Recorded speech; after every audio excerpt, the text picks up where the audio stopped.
Muzz, welcome to Early Days. Thanks, Carr. I feel like it's long overdue, man. It's good to hang out with you. Thanks.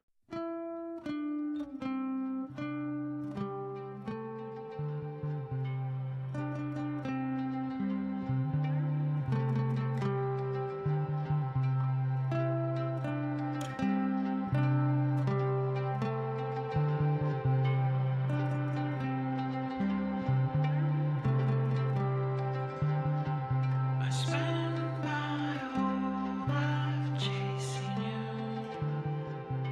When will you come? Come home to me. Yeah, so I'm just excited to get you on finally on Early Days. You're the first venture capitalist in Bitcoin that we've had on the show. So thank you for being the first one to share all the alpha. First, but not the last, I'm sure. But for the people at home who don't already know you, because you're like one of the most popular people, I think, in the space. I think everybody knows you. You're like me, you have a one name persona. It's just Muzz. So who are you, Muzz? And yeah, what have you been building in Bitcoin for the past, I guess you've been like in the space for like a decade, right? Or over a decade or something like that? Yeah, it sucks. I should be a billionaire, you know. It's a hard thing. It's a hard thing to live with. I know Marty Malmy has the same problem. Actually, probably a lot of people do. But yeah, I've been in Bitcoin for quite a while. Definitely, following it and playing around with it. And I had a bar in New York City. We had the second Bitcoin ATM at the time. That was a lot of fun. It was pretty much a homemade unit. Um, and yeah, that was that late 2013 era, at 2014, 2015. That was a pretty fun time in Bitcoin. My biggest regret, I guess, is that I didn't work in Bitcoin back then. I didn't just quit everything that I was doing and just dive in full time. That would have been a wise move. But yeah, I discovered angel investing along the way. There weren't really a ton of Bitcoin opportunities that I had a chance to invest in, but I invested in a lot of other things, like way too many things, and just learned as much as I could about early stage investing. And in case you can't tell, I do not have that Cornell MBA. So learned by experience and doing my own thing, and a lot of small checks, a few larger ones, and then eventually in 2021, I decided to just focus on the Bitcoin space. So I was in a group of, I was in probably 400 syndicates, right? And a syndicate is just a group of investors. So one syndicate might be X Facebook people or X DoorDash people or X alumni from a network, X Googlers, and they kind of present opportunities to the group, and I was in a bunch of those, and some friends kind of motivated me to start my own and just focus on the Bitcoin space. There really weren't too many. I can't think of any actually syndicates or group of investors that were just focused on Bitcoin. So I put a lot of effort into that, and I raised a pilot fund. That was our first fund, just friends and family, and a lot of small checks that we cut out of that. And we built up the syndicate alongside of it to become the world's largest Bitcoin focused angel investing network. And put a lot of effort into just getting awesome people in the group. That's kind of the name of the game for the syndicate. Is it doesn't really matter how much people are investing or how often they're investing. Yeah, we need investors too, but just getting really awesome people in the fold and getting their eyes on deals and being able to help out when needed with companies. That was always like the main goal in the beginning. So that was 2021, and I've been doing that full time ever since.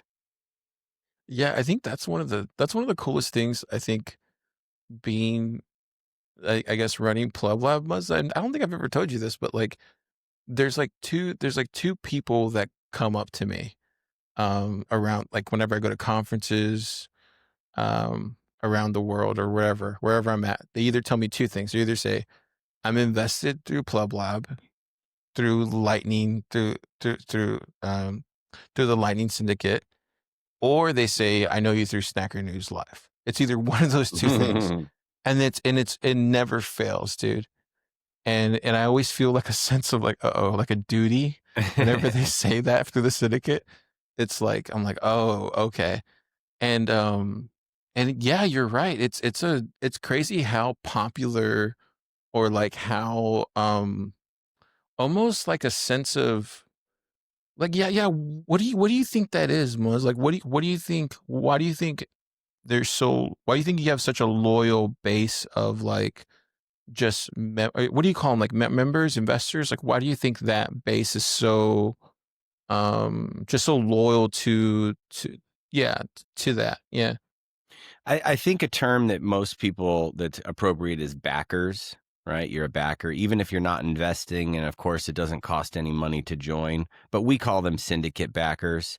I guess technically, based on the actual legal structure, you would refer to them as LPs. But it's not really the same as an LP, right? An LP maybe invests in a fund or invests a larger amount in something like that. We just call them syndicate backers because you get to decide what you want to invest in with your own money on a deal by deal basis. Right. So you might get two deals. You might get a deal for, name a company, right? Name a company that you don't really like. They're not your favorite, or for whatever reason you can't invest in. And you might just decide not to. And then you get one for Stacker News or Pleb Lab or whatever. And then you want to invest a small amount. And it's really just a great way for people to get started dipping their toe into the kind of the angel investing world. And it goes both ways. I've had a lot of founders like what you just said, where, you meet people and a lot of people come up to you and, oh, I invested in your deal, or, or I'm an investor, and you're dealing with a lot of small checks. Most likely you're not dealing with somebody who invested 50 grand through the syndicate into Pleb Lab. You're dealing with a lot of, 1 to 5,000, maybe a couple $10,000 checks.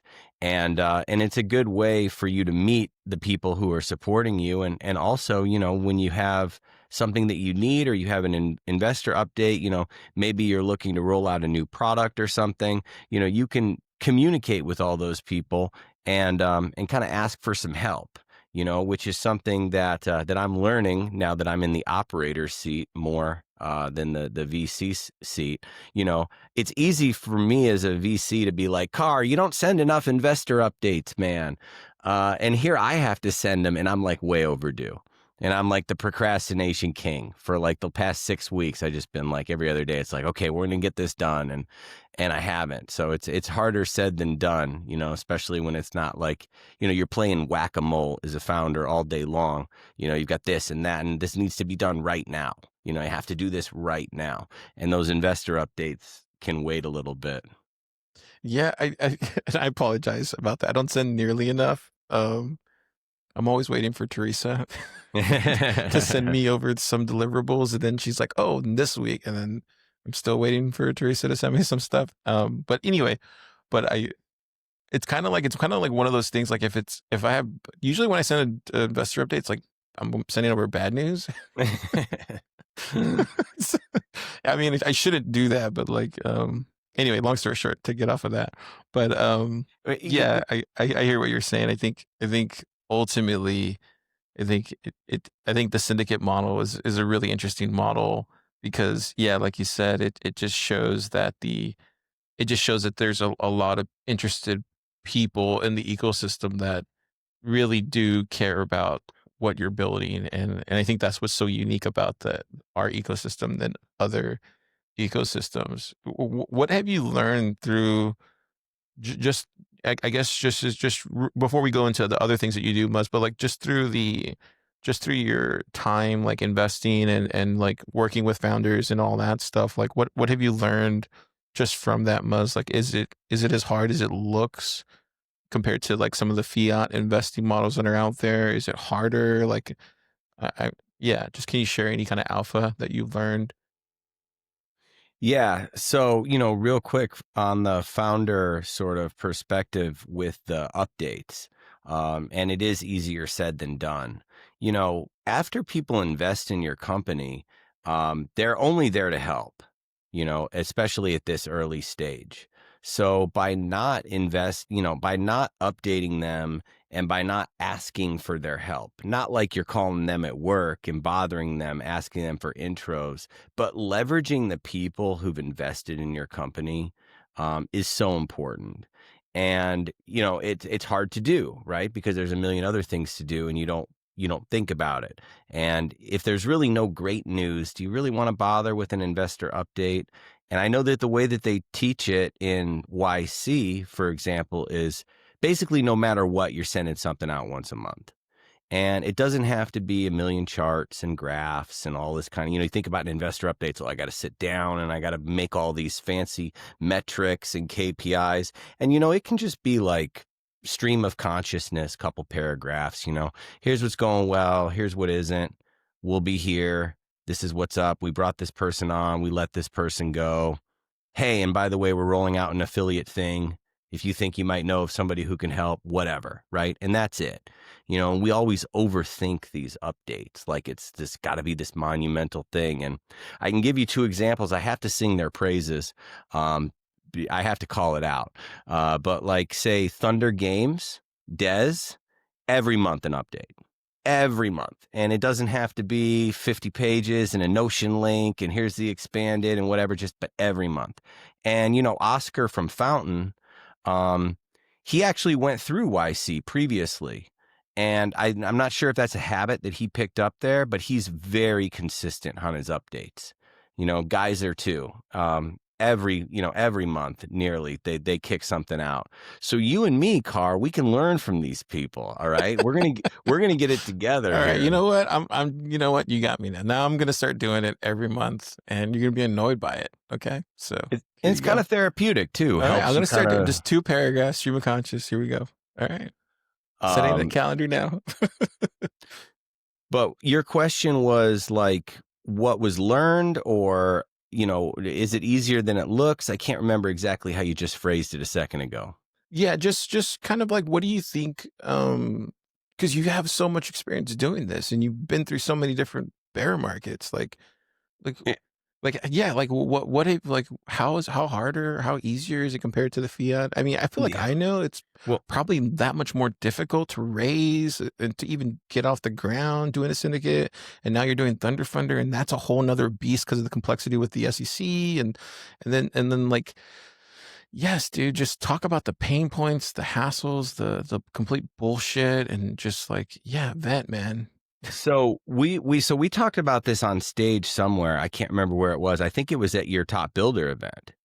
For sure. Or somewhere. But it is definitely unique and refreshing in the Bitcoin land that Bitcoin founders and companies, people like yourself or me, or name people that are out there, right? Something like Azteco or even Keon, like satsback.com, people like they are in it. Like we are in it. We could have no money and we're still going to find a way, and that resilience of like not going to die. I've never once seen that in the fiat world ever. And they are the first ones to send out a letter, it is with a heavy heart, that this robotic lawnmower startup, that I worked so hard for, just didn't make it. And there's no way that like the runway goes and they are just so passionate about what they're doing that they're just going to find a way. And that's definitely unique in the Bitcoin space. It's probably a lot easier for a non-Bitcoin company to raise funds. I mean, the reality is, anything AI, get your trust and will done with AI, or examine your legal documents, or AI for HVAC, or who the hell knows what's out there, But any of those type of things, even the stuff that I really don't like to invest in, like biotech, and we're in a stage 2 of curing God knows what and all this kind of things. Man, they really raise a lot of money. And it's just tough for a Bitcoin company to raise money. It's challenging. It's challenging. And you would think like, oh, Bitcoin, just hit an all-time high and everything's great. And that's not the case. It is still very, very hard for Bitcoin companies to raise money, I have to say. And hopefully that'll change and even out. It was all about the crypto everything, not much Bitcoin. And that changed to where now, there's more Bitcoin and a little less crypto. Some of those crypto people have came over, those VCs, but man, it is still really hard to raise money. Conversely, the one other thing that I'll say is fiat companies, or should I say non-Bitcoin startups, are very good at dissolving their company. So that's like, there's a process, right? Like, we have X amount of dollars. We've decided this isn't going to work anymore. We're not going to do this. There's a process to unwinding that company, or I'm sure to wind down the company.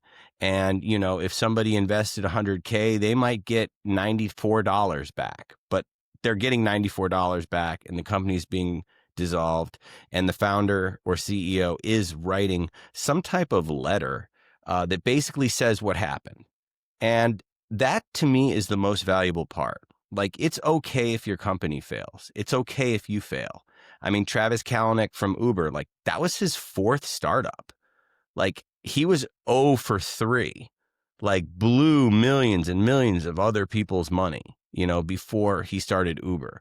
So people fail all the time. It's just like failing in the right way and giving those learnings of like, here's what we learned. Here's what we thought here's what we wanted to do. Here's what we realized. Here's where we tried to pivot. It didn't work. And now we're done. And we hope to see you again. And the fiat companies are really good at that. Okay. They know how to fail. And the Bitcoin companies are terrible, where there's like no update, no information. Who knows if they actually wound down the LLC or what happened with the final accounting or anything. And they're just like gone. They just don't do that in the proper way. So that's one observation that I've had from both sides of it. Do you think it's hard because the baseline is Bitcoin's appreciation value? Do you think maybe that's why it's so hard to raise, because we're just pit against that from the get? Do you know what I mean? Like, we're just always valued against whether to invest in the Bitcoin company or to just buy Bitcoin instead. The hurdle rate, Yeah. the Jack Mahler's 60% CAGR or whatever the number is. I mean, it's always there. I mean, we're teaching that in startup school right now. Like, we're teaching that to early stage founders that are coming in. We're saying, hey, this is the baseline. Beat this. Like, you got to beat this, like, as your revenue. Like when we're being upfront about it, we're not like bullshitting them. We're just saying, hey, this is what you have to beat. Just because we want them to know the truth. We don't want them to discover this, a year, 2 years in, like I had to, like, like everybody else had to. So do you think that's probably do you think maybe that's why it's a little bit harder? It definitely comes into play when you're thinking about where to invest, that you don't really have it top of mind for people who don't eat, sleep, and breathe Bitcoin all day long, right? If you're the typical LATAM-focused investor, I do SaaS deals, or I'm a fintech person, or, whatever they're doing, they don't put everything they do up against what Bitcoin is going to do. They know this world, and that's why they're more likely. You have much less resistance. They're not answering the question of like, why would I invest in your widget company when I can just buy Bitcoin? Because they're like, what? Who's talking about Bitcoin? This is something totally different. And we're dealing with people who put everything against Bitcoin, whether I should go buy this hamburger with fiat dollars versus buying Bitcoin. The meme, the guy's got like the card table and the TV with Sailor on it, and he's like sleeping on the floor, that type of deal. So I definitely think that comes into play when you're dealing with Bitcoin centric people, because they put everything against it, right? Why would I buy the S&P? Why would I do this? I mean, everything that they do.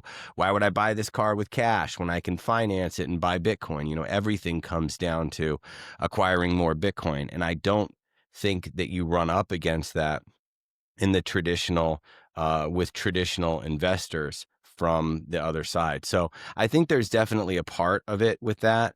But, Bitcoin treasury company is kind of like the talk of the day and everything. But if you think about it, what we've been investing in, we're kind of like the OG Bitcoin treasury companies, because I don't know of a single Bitcoin company or startup that doesn't have Bitcoin on their balance sheet.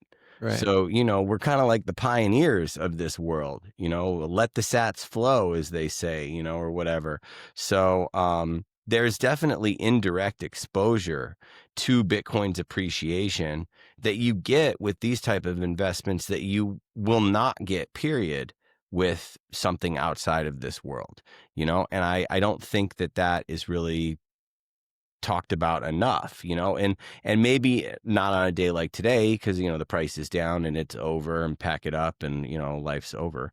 But but normally when Bitcoin is going up, your runway is extending, and yes, it goes both ways. But we've had a couple of portfolio companies who raised during, they put a sizable amount in Bitcoin, and that has been single-handedly the best thing that they have done.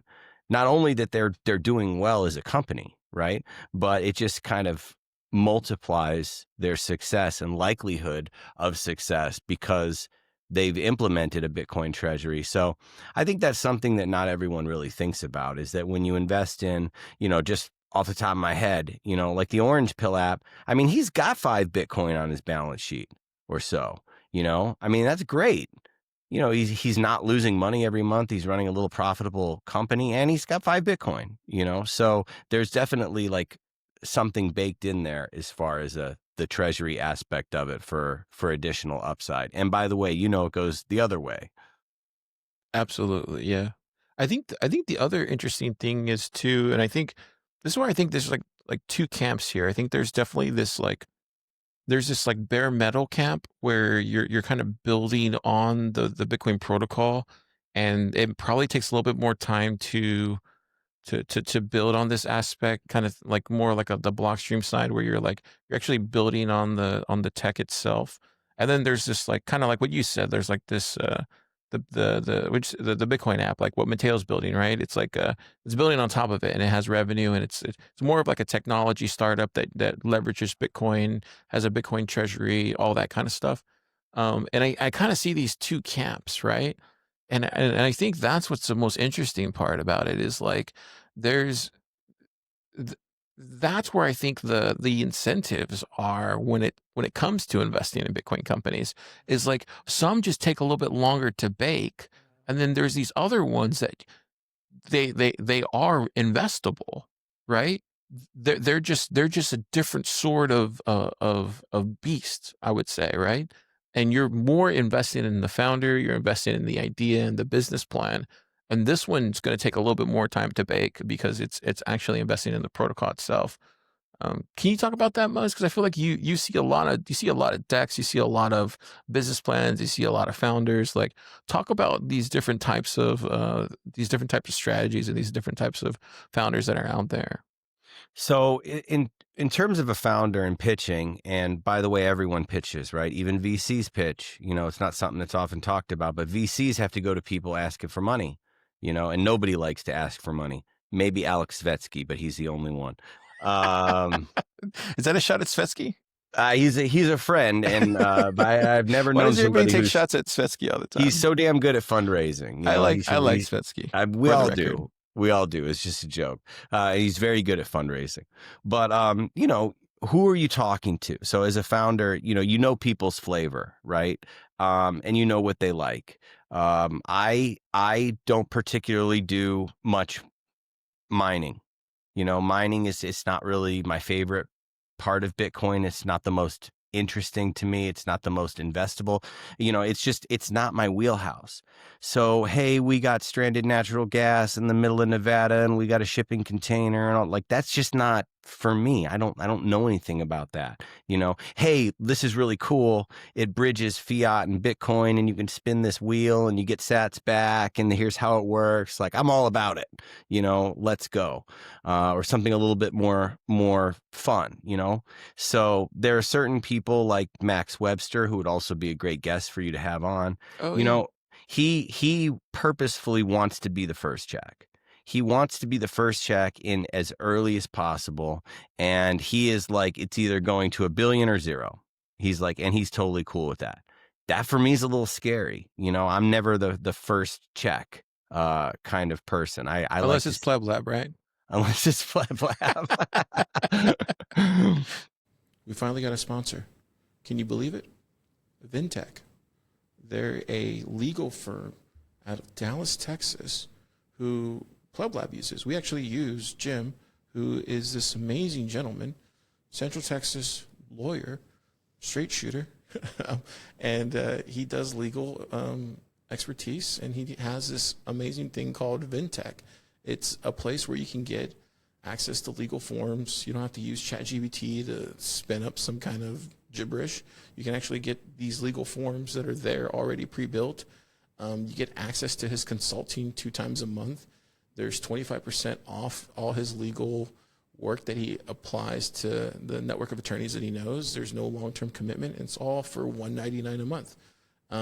He also has this other thing called Vintech Plus, which is 3 hours of additional services per month, which is contract review, drafting, LLC, corporate formation, all that kind of stuff. That's for $999 a month. And it's affordable business legal stuff for startups, founders like yourself. Use the code PLEBLAB at myvintech.com and get 10% off your subscription. And a big thanks to Jim and the Vintech team for backing the builder community and helping us push things forward. All right, let's get back to the show. I'm not usually the first check, the first check in, but that's what he likes to do. He wants to be as early as possible. So if you're in that position as that early, and you might think, oh no, it's too early, like who doesn't invest in this? Maybe there's some people, maybe like myself, who likes to see a little traction and a little revenue and an MVP. You can go to someone like Max, who will just admit that he likes those type of deals. Some funds have a mandate where they can only invest in later stuff, right? Maybe Series A and later. So if you're not there, you're kind of wasting your time, pitching to these people, because you kind of have to know everyone's flavor. So yeah, you can, if you're building on, the protocol level or something like Blockstream, which Blockstream's business is, there's so much going on there. They have Blockstream Capital Partners where they make investments in things. They just made an acquisition, I think 2 weeks ago. They had a mining unit. I think that they spun it off or did something with it. They're kind of like the Cisco Systems conglomerate of the Bitcoin space. So, there's just so much going on with Bitcoin. Whether it's something like Scarcity, they're doing the Sotheby's, the art, and their whole thing. Whether it's education and community, the accelerator sort of model, like what you're doing, a lot of events, and a lot of value to people who need it. There's things like that. There's stuff like OpenNode, Zapright, which came out of Pleb Lab. They're doing great, as a payments company. There's so much going on in Bitcoin. There's so many different areas that if you are a founder, you should find whose flavor you're looking at, something that's like incredibly technical. Maybe Stillmark is a great person, a great fund and great fit for you, if it's an incredibly technical deal.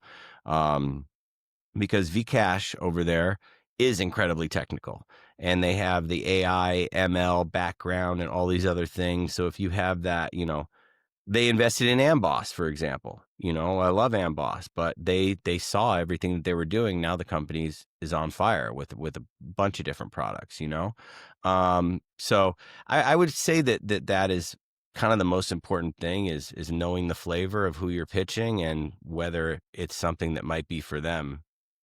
Where's the best resource to get a lot of that obviously we have these technical conferences and there's accelerators like Wolf and blah blah, but like where else can they get like, VC help outside of just like going to websites like Lightning Ventures or like Stillmark or like some of these other ones? Well, Um, but like, what do you mean? Do you mean like, like where can they find you guys? Like where can they find like Muzz or like a Vikesh or where like can a they find a Max? list of VCs? Yeah. Um, boy, maybe the free version of Crunchbase Mm, has some kind of filters where you can. None of these filters also have Bitcoin, by the way. Every one of these mm, filters is like crypto. So if you filter it down to crypto and you filter it down to North America and you flip it down to early stage, you'll probably get everyone in crypto, and maybe you'll see us and 1031 and Stillmark and all them in there too, but they don't really separate it by yeah. Bitcoin.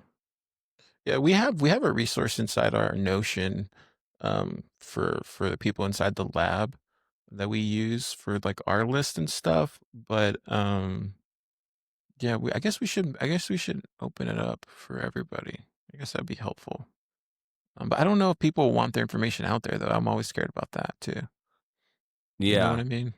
So you're talking about helping Pleb Lab companies with their initial outreach and No, fundraising? I guess Playbook kind of already does that we have out there.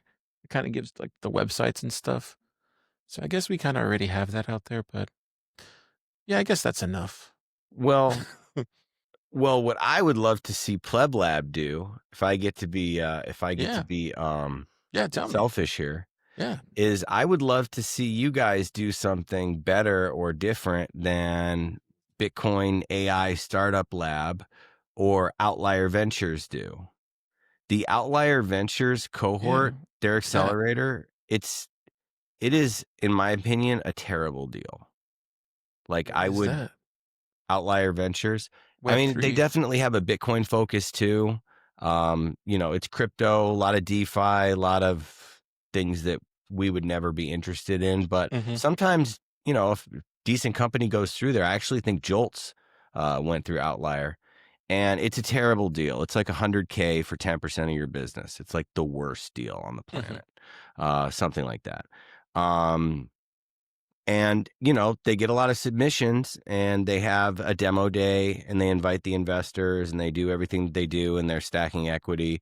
And, it's a real program. I just don't think it's a very good deal for the founder. I wouldn't be able to recommend it, nearly never. And then, you have the pre-accelerator Bitcoin startup, Bitcoin AI thing, startup lab or whatever. And I think they rebranded and they added AI, and they're like, there's a nice guy, like Albert or whatever. I've done a bunch Oh, of, I know Albert. yeah, he's He's super in nice. Austin. He's not in Austin. He's in Asia somewhere, I think. Oh. Unless maybe he So are you splits talking his about time. Startup Labs? Bitcoin AI startup lab. It's like a pre-accelerator where they take, Bitcoin Startup Labs? BTC Startup Labs? You talking about uh, that one? that might be something else. I have Oh, to look it okay. up. But this There's a guy is based okay. out of Asia somewhere.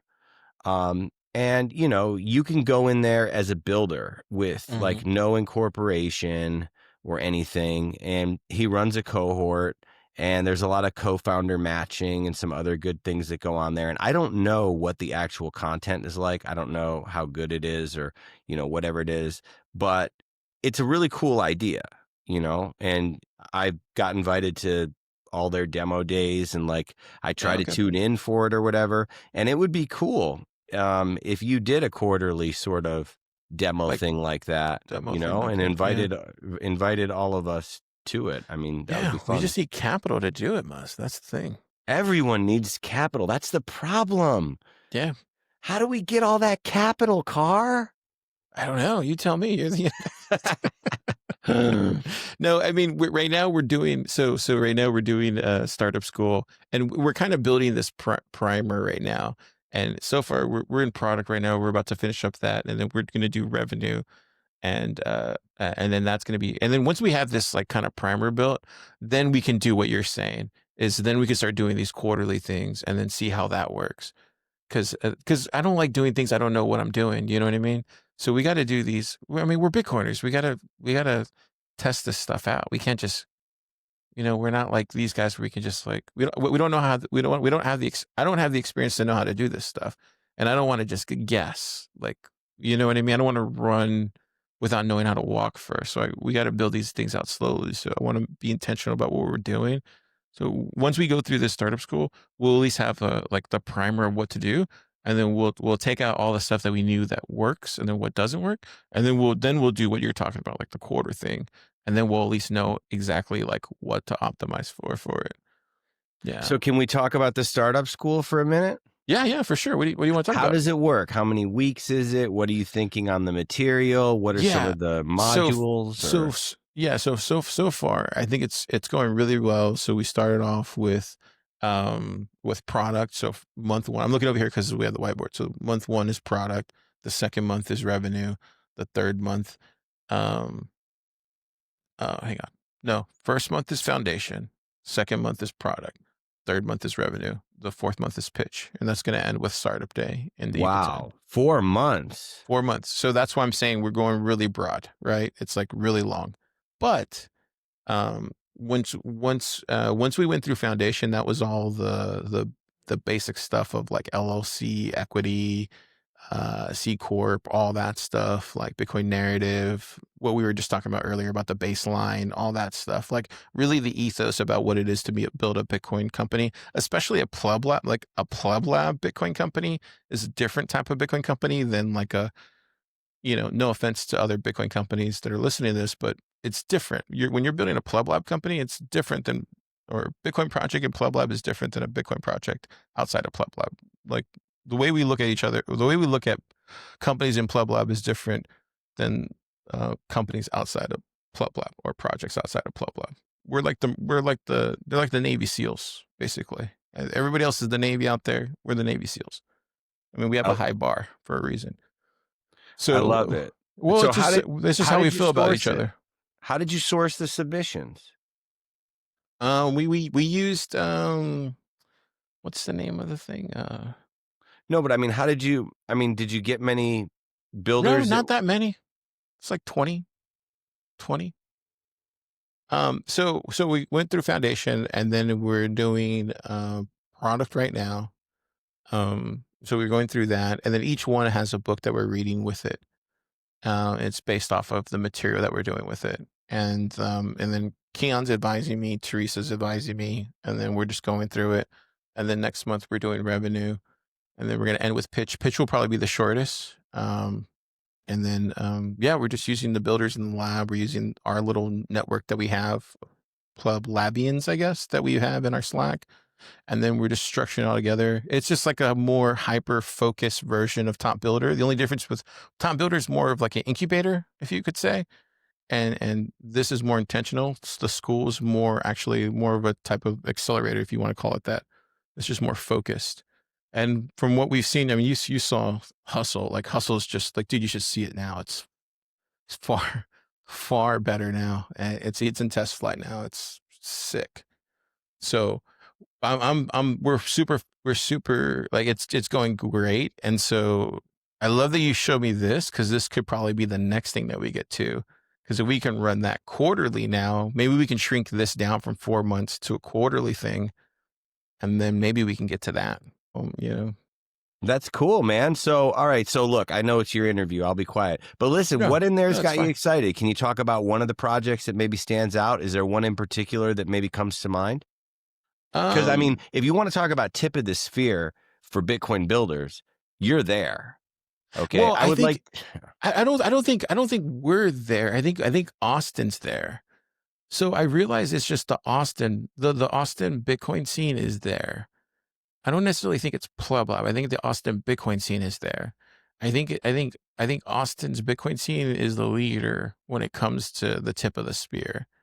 And I think what we're seeing here in town is, now that we have Bitcoin Park, and then we have Nifty down the street with her Bitcoin Plus Plus studio, and then we have so there's another hackerspace being built out way out west now, and these are like Web 5 guys. and we don't know what they're doing. They could be CIA. We don't know. And, and then we have Capital Factory doing their thing, and those guys always, but they're doing AI stuff now. And then we have Antler down the street, which are friends of the lab. And then we even have Block here now. They're doing like secret meetups now. And then we have who else? Then we have some new AI guys now. And then I've been making friends with the React guys over here. So I've just realized that like the Bitcoin scene is just it's just and then we have Unchained obviously. And then I think the Bitcoin scene is just it's just where it's at here. It's just now everybody's just a lot more quieter now, I think. It's kind of what, and then we have the Round Rock, San Antonio, and then all the other meetups that happen that are just offline now. But it's a remote program, right? Yeah, it's remote. Yeah, everything's remote. But I'm saying like the tip of the spear for Austin is like it's a big Bitcoin scene now, and Pleb Lab's the only one focused on startups. Mm-hmm. And that's where our focus is like, we're doing community stuff, but it's not at the same level as we were 4 years ago or 3 years ago. We're just doing startups. Like, that's all I want to work on now. It's just startups. We're better at doing startups anyway. Like me and Keon like doing that kind of stuff. Teresa likes doing that stuff. Well, I can't wait to check it out and see what comes out of there and get my eyes on some of that stuff. So you're doing the startup stuff too with Thunder Funder. So let's talk about that. Like, tell me how that's going. I mean, I've been seeing some of the email updates, but dude, these are big names. These aren't like small names. You got Orange Pill app, you got Ellen Bits, you got even Simply Bitcoin, Nico coming. That's huge. Hopefully, we'll see. What's going on with this? What is Thunder Funder, and then like how's this going? Well, Thunder Funder would complement Pleb Lab very well. Thunder Funder is it's an equity crowdfunding portal, and this is not like Donation. This is not Geyser or Patreon, but we love those companies for whatever they're doing. But this is actually equity, so it's kind of like the angel investing syndicate in the same way that you can invest and actually get equity in these companies. So it's completely regulated, and that is a new experience, is going through the regulations that we have to deal with. You can raise up to $5 million as a company within a 12-month period. So let's just say, I'm just going to pick on Swan, right? Let's just say Swan was going to go public in, Q1 of next year, and they wanted to do a pleb round. They wanted to give a pre-IPO chance for everyone to invest, right? Thunder Funder would be the best spot for that to happen. And they could raise $5 million from the plebs before they go public, right? Now, conversely, you can do small deals too. So say that there's a really cool company that's going through Top Builder, or that wins Top Builder, or something like that. And, we did a deal, but maybe it didn't quite, have the oomph of something like a Strike or a Swan. Maybe they only raised 30 or 40,000 bucks, but it was still a successful transaction, and they got 30 or 40 grand. And those people who invested definitely have equity in that company. And to kind of roll those out, it's harder to do the small deals, especially with like investor sentiment the way that it is. We're actually rebuilding the entire platform right now. It's going to be sick. The Figmas look sick. Actually, Austin, your buddy over there, Pleb Dev, actually referred us a killer developer. Nice. We actually just talked to him today. Hopefully he's willing to work for the poverty line, which is what we all get paid over here. But it's going to look like a cool LinkedIn, but for Bitcoiners. There's going to be a troll box. There's going to be all this fun shit. Like, it's going to be dope. And we built the entire tech stack. So no back end provider, no nothing. We can do Bitcoin payments. We don't have to deal with any bull crap. And that's really what we're working on, because when the investor sentiment isn't there, or, they say, bear markets are for building. It's not a bear market. But for investing in Bitcoin startups, it's definitely not a bull market. at least not yet. It lags the price. It lags everything else. And now there's a lot of distractions. Someone can just invest in one of these treasury companies, and that's kind of stealing some of the show, which is Exactly. fine. So we're heads down. We're heads down just building on that. So that's Thunder Funder. And hopefully we get it to a point where we can have 10 deals that are there, and maybe those are 10 companies that are all going through one of your cohorts. That would be Yeah. the goal. But right now we're taking it a little slow. So yeah, we did a deal for Jolts. We did a deal for the Orange Pill app. And that's kind of it for right now. What are some of the learnings that you guys have acquired from seeing Orange Pill app and Jolts go through there? They seem like they raised a lot of money though. Well, not that much. If they raised 120 or 150,000 each or so, maybe somewhere around there, it's still not like a ton, right? What are some of the learnings? I actually can't remember the numbers off the top of my head. Don't quote me, but somewhere around there. I think it's online. I think it's published. Yeah, I see it right here. It's like 102.83. Yeah. I mean, it's All a right. lot. It's a lot for for a pleb race for sure, right? Yeah, why not? Yeah. But when you think about if they're raising, if they're out to raise 1.3 million and they get 100 grand from our platform, yeah. that's fine. We're still 8% or whatever of the entire round. We can help fill those things out. They also have a captive audience of people who love their company. So when they do send out their updates and ask for help, or hey, we just released this product, or hey, sign up now, or whatever they want to do. So, we want to do bigger deals, obviously. We want to do deals that are going to raise a couple $100,000, a few $1 million, because that's how we're going to keep the lights on and keep things cruising over in Thunder Funderland. But the reality is it's great for the builders. It's great for the people that are in your cohort, that are going through your program when they finish. And if we can do some cool media or something behind it, Tim Draper used to have a TV show. It's called Meet the Drapers. I've seen every episode. And they would have maybe 8 startups on there, and they would film it, and they're iterating, and they're going, and they're pitching, and they're doing their thing. And at the end of the show, he would say, if you like any of these startups, you can invest online. And on Republic was the name of the platform. But they had the live deals there during the show. So, piloting something like that is really a fun idea, that we're kind of working on. What was something that got you to this idea, Muzz?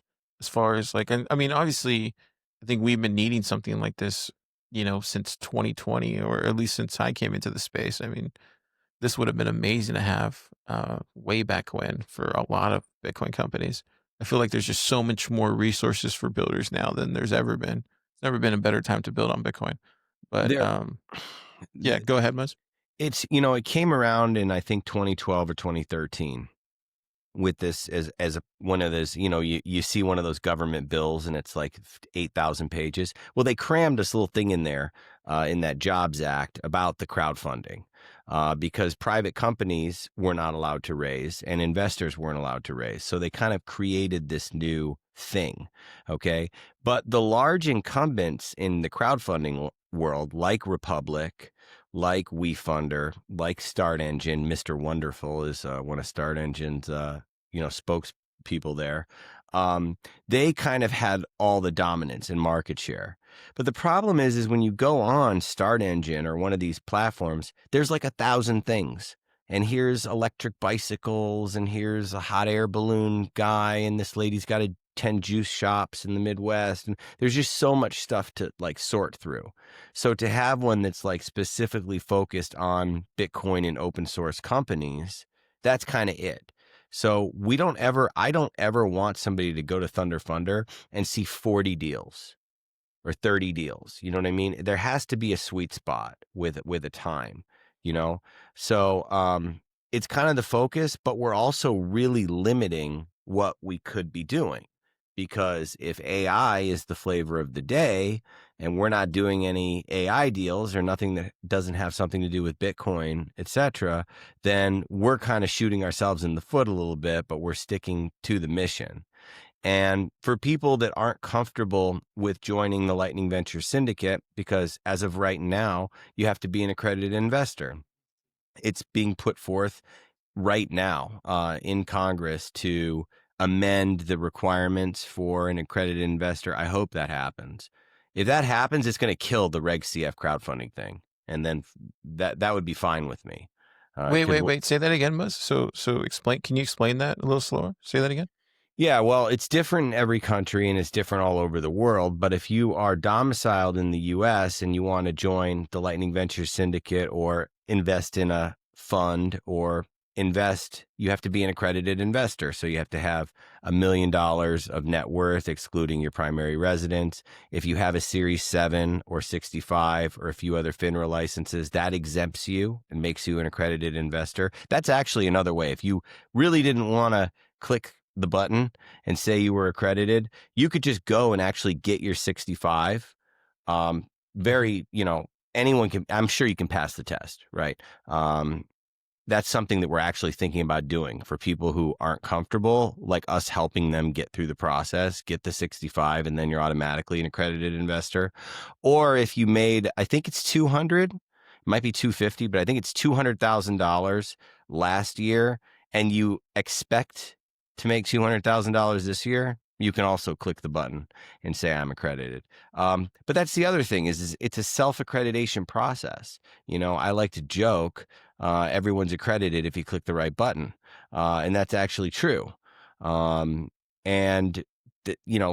now in Congress, they're trying to change that. They're trying to make it easier and less, remove some of the gatekeeping to allow people to invest more. Maybe does it come down? They're talking about implementing a test. They're talking about implementing sort of a universal test. It'll be like 30 questions. I don't know if you take it online or if, in the UK, if you're a Bitcoin exchange in the UK, you have to administer a test to everyone who signs up for your platform. So I'm running a Bitcoin exchange in the UK. You want to buy some Bitcoin. I have to give you a test that has been checked out by their UK regulators. You have to pass it before you can come on. Maybe they're going to do something like that. But either way, I would love to see that happen. I would love to see you pass a 30-question test and then all of a sudden everyone's accredited. The whole thing's a scam. But for Thunder Funder and other Reg CF portals, you don't have to be accredited. Nearly anyone can sign up and invest. So that's kind of the rigmarole that they make you go through. Interesting. I didn't know that. That's fascinating. Well, I know a guy like you is accredited, so no problems there. That's fascinating. I didn't know that. So do you think that's good? So that's going to help you though, right? That's going to help Thunder Funder then. If they make it easier to be an accredited investor, it actually doesn't help Thunder Funder at all. Why? But it'll be better for Lightning Ventures, and it'll be better for the syndicate and other larger deals over there because more people will be able to invest over there. Oh, because you think people will just want to be LPs, I guess? Well, I mean, there's pros and cons to Thunder Funder and Lightning Ventures, or let's just say Reg CF versus Reg D. Reg D is your like syndicate, your SPV, your special purpose vehicle that they spin up to invest in a private company. So with crowdfunding, everything has to be public. So Carr at Pleb Lab, which I wish that you did, you call me up and you're like, Muzz, I want to do a deal on Thunder Funder. We're going to do a pleb round. It doesn't have to be huge, but we're going to raise 125 grand. Okay. And we're going to do it fast and it's going to be awesome. Okay. And I'm like, yeah, Carr, that's a great idea. Let's do it. Okay. You're going to have to basically make everything public for your company to some degree.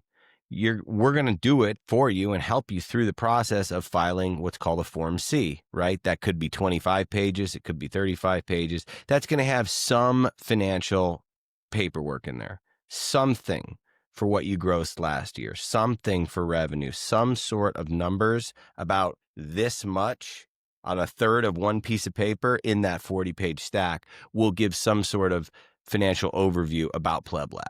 Now, you might be fine with that, But some companies aren't. And some companies don't want that stuff out there and some of those other questions. And for those companies, it's much better to do a deal in the syndicate, because in the syndicate, everything is private and there's a zero tolerance policy for leaks. Thankfully, we haven't had any. And none of that stuff needs to be disclosed, okay, when you're dealing with the accredited investors. So for some companies, they don't want to deal with all that.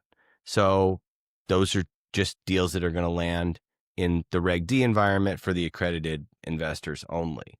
So it's kind of cool to have both of those levers to pull for what's best for the company, but they're two different scenarios. It's not one size fits all.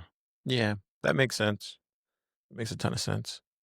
Interesting. Well, I'm excited to see what you're going to be building for this next iteration of it. Me too. Yeah. Wait, so you guys had a recent hire there, right? Didn't you guys hire Josh? Yes, Josh is now the CEO of Thunder Funder. How's that going? So far, yeah, it's great. Yeah. Does it take? Is he doing all the heavy lifting now for you? Yeah, that's good. I mean, my goal right now, I'm focused on what we're going to be launching with this upcoming Lightning Ventures platform. Okay, that's 100% of my focus.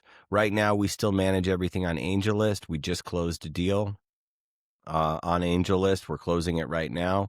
Congrats. And my goal is to get off of AngelList. AngelList is a great platform and all, and I'm the poster boy for them, and I've invested in a million deals and everything that we've done there, and it's great and all. But I want to have our own really sick investing portal, right? A platform. You know, the E-Trade meets Fidelity for the Bitcoiner and all the fun stuff. So that is 100% my focus, and I'm putting all the effort in that. So Josh, yeah, he's CEO of Thunder Funder. He's the one who answers the call when FINRA has something to say, and goes through that annual review that we're going through right now, and everything else. You know, I'm really just focused in Lightning Ventures land. Oh, that's great. Sounds like the place to be, Muzz. Well, I'm excited to have you at the Yucatan Startup Days coming up here pretty soon. You're going to be there with some kind of drink in your hand, I'm sure, chilling. Okay, when is that? Because I need to buy my ticket. Give it a plug. That's going to be October 10th, 9th, 10th, and 11th in the Yucatan. Francisco will be there. He's going to be launching some new cool stuff for Yopaki. It's going to be at the new White Paper House. There's going to be amazing builders. We'd love to have Josh there if he wants to come speak. I mean, I've only met him a couple of times, but that'd be great to get Thunder Funder there. Okay, are you an organizer of the Yucatan? I hope so. It's Pleb Lab's name all over it. I mean, Yopaki's doing a lot of the heavy lifting, but yeah, we're organizing too. Okay, so it's a 3-day event. Yeah, it's 3-day event. So on Thursday, the White Paper House is putting together some like community stuff that day, and they're gonna roll out the house, and it's gonna be like a whole kind of show the community stuff. And there's supposed to be people from all over Mexico gathering.